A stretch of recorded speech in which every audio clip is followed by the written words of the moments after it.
اصحاب ایمان، اصحاب ایمان. اولین کاروان از علما و روحانیون اهل سنت جهت حرکت به سمت کربلا وارد مرز باشماق مریوان شدند.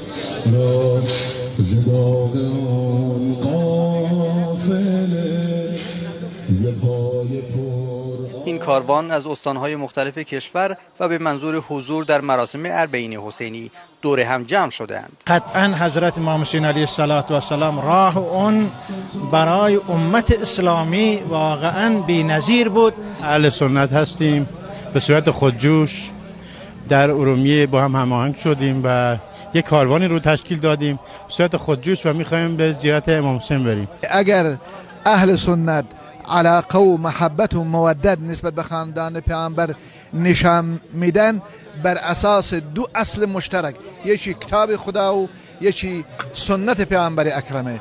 به گفته این روحانیون امام حسین علیه السلام محور وحدت جهان اسلام است. ائمه اطهار و اهل بیت پیامبر مرکز ثقل جامعه دینی و نقطه مشترک همه مذاهب اسلامی هست. وقتی که حضرت رسول صلی الله علیه و سلم میفرماید حسین منی و انا منی حسین، دیگه چی برای ما میمونه؟ این ترکمن نیز ارادت خاصی به امام حسین داره و ارادتی که اهل تسنن نیز دارن کمتر از برادران اهل تشیع نیست.